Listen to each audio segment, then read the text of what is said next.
So I'm gonna be real with you guys. I don't know how this video is going to turn out, but we're gonna be talking about the worst conspiracy theories out there. And I know what you're thinking to yourself. Oh, it had to be the flat earth theory, or the freaking 5G tower people burning it down. Though you are correct, that is not the worst one. The worst one is coming from yours truly. Yes, that's right, I made a conspiracy theory. For you to understand my logic, we must head back 10 years ago, 2010 and all the way to 2016. That's like time period we're working in right now. So let's just do that for a second.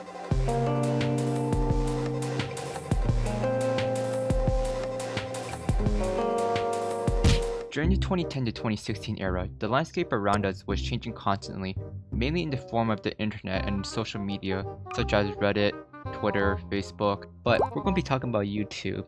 YouTube was basically our lives. If you were born in the 1990s to like early 2000s, you would know that that time frame on YouTube was like the golden age for it. Not so around like the 2015, but yeah, whatever. YouTube was on the rise as each day more and more people were creating an account and posting their videos, whether it be dog videos, cat videos, with whatever software they can get their hands on for free. But nothing stands out to me more than the music genre that defined the whole scene.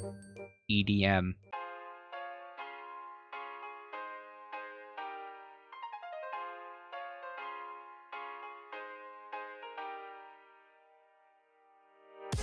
Artists such as Skrillex, Virtual Riot, The Fat Rat, Avinci, all their songs were used in the top creators along with the small boys who do the horrible COD commentary. Going on a little side note right now, we need to talk about the spinny text for the intros and outros.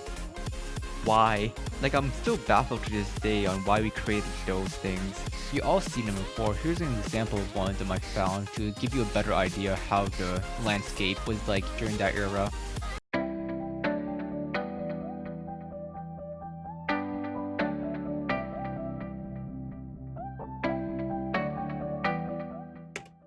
That was from top 5 3D text intros.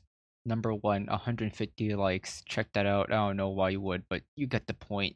Amazing hits such like Skrillex, Scary Monster, and Nice Sprites were basically in everyone's intro for some reason. I did not know why we were like that. However, there was one song to rule them all, and it sounds like this.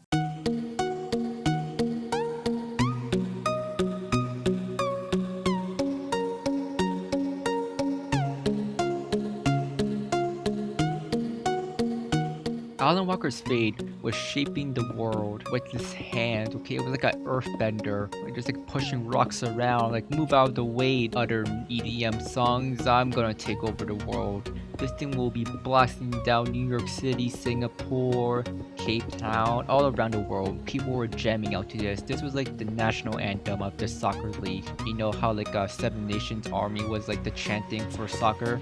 This is our chant for internet funnies. If you were a kid on YouTube during this era, all you hear was Alan Walker's Fade. Oh my god, it's like you look up Minecraft Texture Pack for PvP top 5, you hear the song. You look up Vine compilations, you hear the song. This had the same impact of the caveman discovering fire. That's how revolutionary it was. However, this is where the problem comes in and the whole conspiracy theory of mine came in and where my brain cells were actually dying off at the second. Did you notice something while I was rambling on this video? I said Alan Walker's Fade and not Faded. They are two different things. Now I know people mistaken fade and faded, thinking faded is fade and fade is faded, but it's not. There are two different songs, and it looks like I'm uncovering like freaking the CIA's documents about aliens in Area 51. 5 years ago, Alan Walker made a song called Faded. Same thing, same beat and everything. It just had vocals. It was posted on Alan Walker's channel itself. This is me doing a voiceover, just telling you that there is a slight difference between them besides the time. With the time part, they actually do cut off some of like a minute and 30 of the rest of the Fade song on Alan Walker's Faded. And with Faded, it's more like calming in the intro part compared to Fade. So I just want to jump in and say that. A year ago, No Copyright Sounds posted Alan Walker's Fade on their channel. So here's the entire conspiracy summed up in like one small chunk. Alan Walker is trying to bury his own song, trying to erase it from history, and only have Faded as the real song and not Fade. It kind of worked, but kind of not. He only erased Alan Walker's Fade from the thing, but people are mistaking Alan Walker's Faded for the original Alan Walker Fade of the no copyright sound release. They are two different songs, but sharing the same house basically. Same beat and everything, but they're two different songs. Now, the reason why he would do this, it's simple. It's in the name of the channel, no copyright sound. Because of how amazing this song was, it was like an instant classic, right, on the internet. You couldn't monetize it, I'm pretty sure. You couldn't monetize this version of Alan Walker's Fade. Even though it was gaining so much popularity, you could not monetize it. So that's my theory of it. I don't know how like no copyright sounds paid to artists, so I'm assuming it's by like royalties, but who knows. If you go on Alan Walker's Faded, right, you go scroll down and then you see the important thing about the music in this video. And then you check right here, song Faded. You go to the no copyright version, Fade. Two different songs, okay?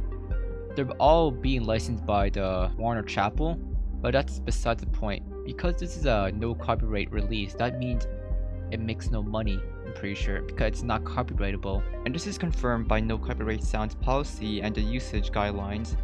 So right here, can I use no copyright music in my video on YouTube or Twitch? No copyright sounds music is free to use for independent creators. I just made another revelation, and my theory is breaking down already.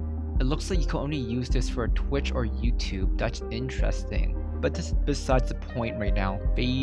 Faded, they're two different songs, and he's trying to bury the original artwork without the lyrical thing. This is where the conspiracy theory goes ballistic for some reason, and you can tell where my mental state is at right now. So Alan Walker wanted to make Faded the only song you can remember in their head, right? And replace Alan Walker's Fade by no copyright sounds, and only have Alan Walker Faded remembered by the masses, which it kinda did work. Almost 3 billion views compared to the, was it 427 million views? Still big numbers, but you know, look at this behemoth number right there. It kinda worked, it kinda didn't work. However, there is one company that stands out that did try to pull one of these bad boys, and that's Disney. Now think about all the classic works they have done up so far, like your Sleeping Beauty, Beauty and the Beast, what is it, Peter Pan. Those were all originally in public domain. You know, they were made in like the 1800s, 1700s. But if you look up freaking, no, go to Google, right?